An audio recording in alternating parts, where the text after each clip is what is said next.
Hi friends, today in this video I will talk about what is die swell in an extrusion die.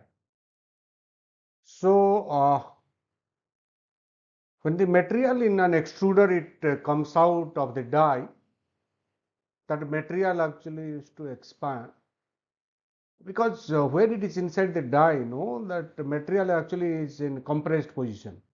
So when it comes out, so in this diagram we can see, so the hot melt is coming, then it is passing through the die, because in any extruder actually the material will come from the hopper, then it will go through the barrel, heated, then finally it will become melt, and then it will go through the breaker plate. Once it will come out from the breaker plate, then it will enter the die.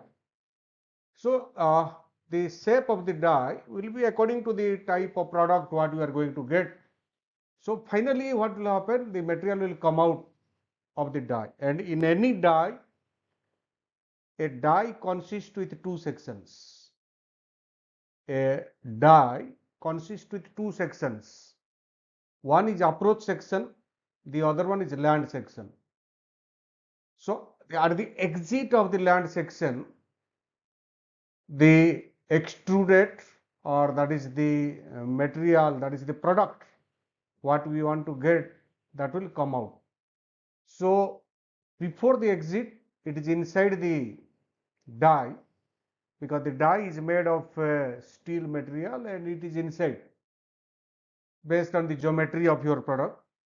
Then what will happen, at this location the material will come out. So when the melt is inside the die, it is in compressed position. The molecules of the hot melt, it is in compressed position. So once they will come out, they will come out of the die, they will try to expand actually, because they want to relax. So what will happen, whatever the diameter of your melt inside the die, which is written here as d suffix d, that is the diameter of the die, once it will come out of the die, the diameter increases, which is represented here as d suffix x. So the dx is greater than dd. So if for example dd is 10 mm, then dx is equal to, for example, 13 mm. So what happened, when it is inside the die, the diameter was only 10 mm. When it come out of the die, because this is the atmosphere, so here the diameter actually increases, it becomes dx. So the exact definition of die swell is, as the polymer melt in an extruded die comes out of the die, it swells. When the material actually comes out of this die, it swells. It's actually the volume increases. So it swells due to its elastic property, and this swelling, the swelling of that melt which is coming out with the die, that is called actually die swell.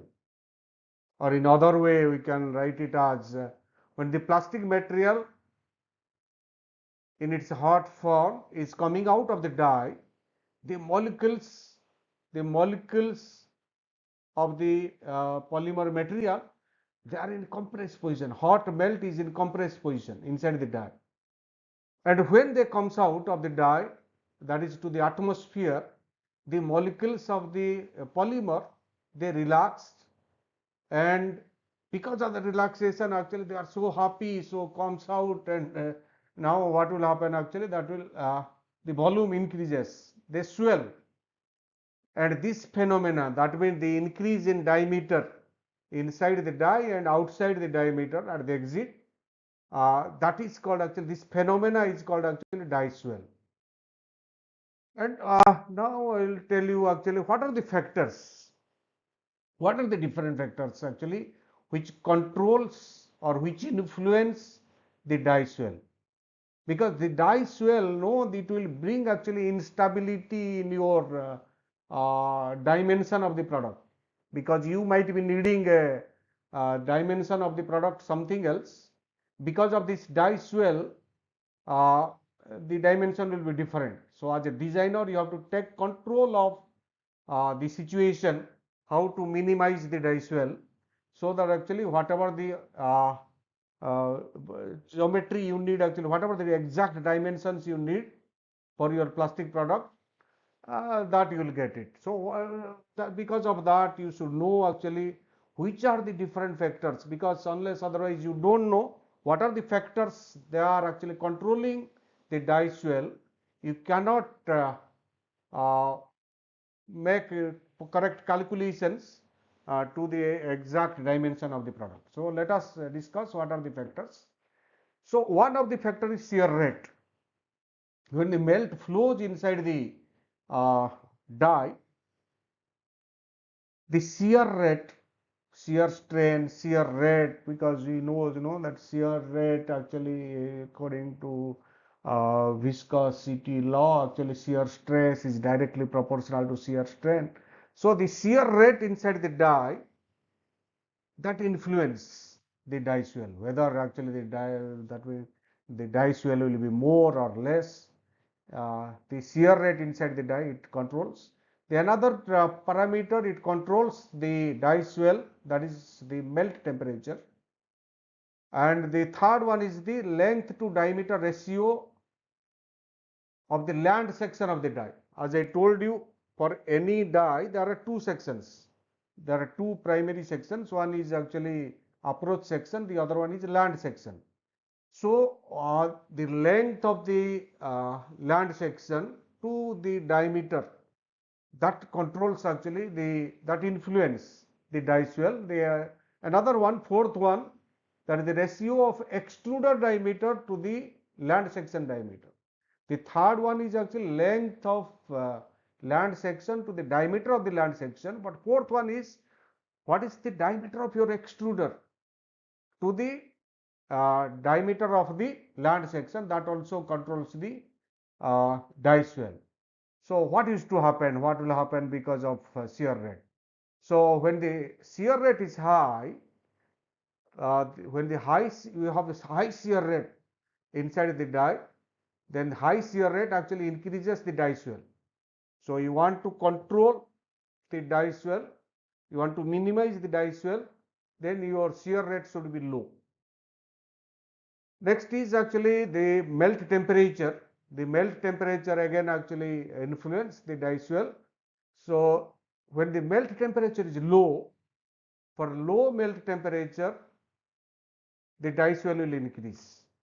So if the melt temperature is high, the die swell chance actually, the die swell will be there, but it will be actually less. The third one is the length to diameter ratio in the land section of the die. As I am repeating again and again, any die consists with two sections. One is approach section and the land section, and your product will come out actually at the exit of the land section. That's why the land section geometry plays an important role in your die swell. So if the length to diameter ratio inside the land section is more, it increases, then the die swell actually decreases. And because of that, actually many designers, they used to keep actually within the range of actually 10 times to 50 times length to diameter in the land section, because if you have actually higher value of length to diameter ratio inside the land section of the die, then the chance of actually die swell will be less, it decreases. The fourth one is actually based on the diameter of the extruder and the diameter of the land section. According to the ratio of the extruder diameter to the land section diameter, if that ratio is more, if the ratio actually increases, if the ratio of the extruder diameter to the land section diameter increases, the die swell also increases. So you want to minimize, then on that case accordingly you have to make the compromise on the land section diameter corresponds to the diameter of the extruder, because that extruder section is actually different. So you might have purchased that one actually the extruder separately, and you are going to fit a die separately. So when you are going to design a die for a particular type of extruder, then on that case you have to adjust this ratio to get actually small amount of die swell. So these are the four factors which influence the die swell. Those four factors are: one is shear rate. If the shear rate is high, the die swell is also high. If the second one is melt temperature. For high melt temperature, the die swell will be less, and when the melt temperature is low, on that case actually the die swell will be more. The third one is actually the length to diameter ratio in the land section of the die. So if the length to diameter ratio in the land section increases, the die swell decreases, and if the diameter ratio in the land section, so the ratio between the length to diameter in the land section decreases, then on that case what will happen? It will happen actually opposite. The die swell will increase. The fourth one is ratio of extruder diameter to the land section diameter. When the ratio of the extruder diameter to the land section diameter increases, the die swell also increases, and if you want to decrease it, then on that case you have to adjust the diameter of extruder to diameter of land section accordingly. So these are the different factors, die swell, and what are the different factors actually which influence the die swell in an extruder in this video. Thank you all for listening this video.